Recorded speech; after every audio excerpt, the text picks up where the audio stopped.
Acara ini dipersembahkan oleh Halo pemirsa, berjumpa lagi dalam dialog khusus.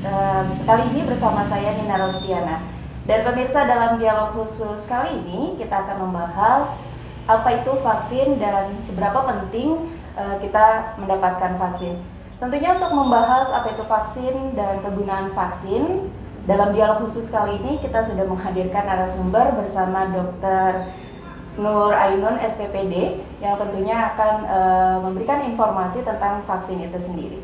Halo dokter. Halo Mbak. Apa kabar? Terima kasih. Dalam keadaan sehat ya dokter? Alhamdulillah. Ya, tadi seperti yang kita saya sudah sampaikan di awal, kita hari ini akan membahas apa itu vaksin. Menurut dokter sendiri, apa itu vaksin?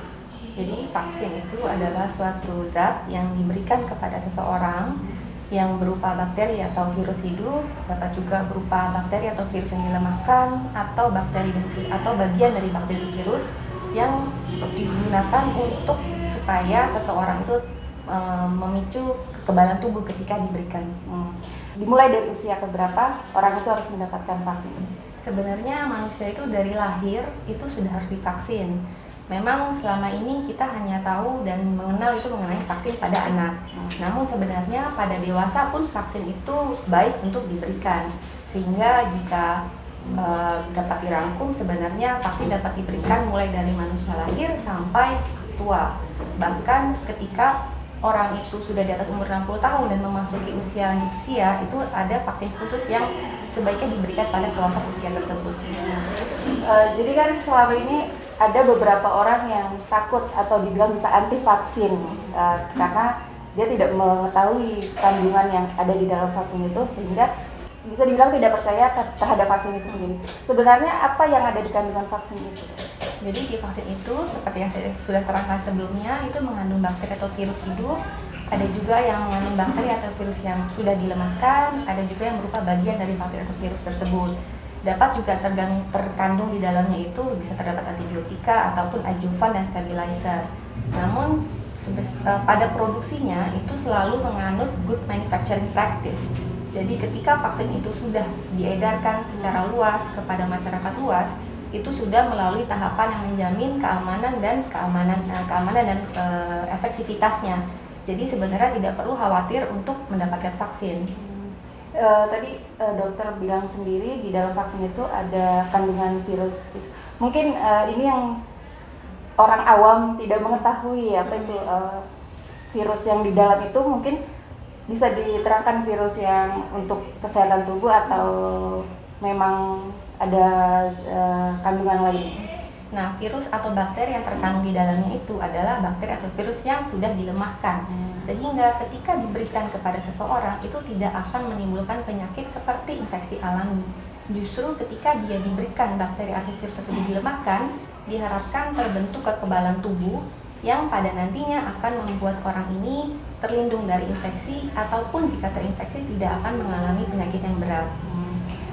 Mungkin selama ini masyarakat terlalu takut dengan vaksin ini sendiri karena kurangnya sosialisasi atau yang mungkin jarang yang ke rumah sakit ya dok ya. Menurut dokter, sosialisasi semacam apa yang memang bisa sampai ke masyarakat itu sendiri akan pentingnya vaksin itu? Jadi seharusnya edukasi itu dimulai dari pusat pelayanan kesehatan primer, misalnya puskesmas. Jadi harus terus-menerus diedukasi mengenai manfaat dan keamanan vaksin. Sebenarnya ketakutan masyarakat akan vaksin mungkin berawal dari satu penelitian oleh suatu dokter yang menyebutkan bahwa vaksin itu dapat menyebabkan autisme. Padahal sudah dibuktikan bahwa ternyata penelitian tersebut adalah fraud, jadi tidak mengikuti kaidah penelitian yang seharusnya.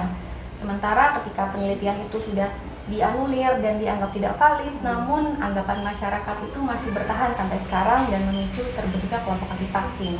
Padahal vaksin itu aman dan efektif dipastikan sebelum diberikan ke orang. Nah, itu yang harus kita edukasi ke masyarakat, karena vaksin itu tersedia dari anak, remaja, dewasa, orang hamil, dan wanita yang sebelum menikah pun dianjurkan untuk vaksin. Kita dari lahir sampai sudah tua gitu memang harus mendapatkan vaksin. Nah, apakah vaksin setiap usia itu kandungannya sama atau berbeda? Nah, jadi rekomendasi pemberian vaksin itu tergantung pada kelompok usianya. Misalnya kalau pada kelompok usia tua, kita sarankan untuk pemberian vaksin herpes zoster, vaksin pneumococcus, dan vaksin flu setiap tahunnya. Kalau misalnya untuk kelompok yang mau menikah, itu disarankan untuk diberikan vaksin tetanus, vaksin hepatitis B, vaksin HPV, dan vaksin influenza. Nah, kalau misalnya pada orang dewasa muda tanpa komorbid ya, tanpa penyakit diabetes, hipertensi, atau penyakit imunokompromis, itu sebenarnya banyak sekali vaksin yang dapat melindungi kita dari infeksi. Misalnya vaksin tifoid. Jadi ada vaksinnya. Sementara di Indonesia sering sekali orang terinfeksi, padahal vaksinnya ada. Nah, vaksin hepatitis A, sakit kuning, itu ada. Vaksin hepatitis B, itu ada. Ada juga vaksin pneumonia, influenza, atau misalnya pada orang yang mau berangkat haji harus vaksin meningitis, atau misalnya mau yang ke benua Afrika harus vaksin yellow fever. Jadi sebenarnya vaksin itu banyak sekali jenisnya. Nah, vaksin apa yang harus didapatkan? Nah, itu nanti sebaiknya pasien datang ke rumah sakit, berkonsultasi kepada dokter untuk diberikan saran vaksin apa yang seharusnya diberikan. Oke, baik dokter, nanti kita akan bahas yang lain lagi. Pemirsa, dialog khusus masih akan kembali sesaat lagi.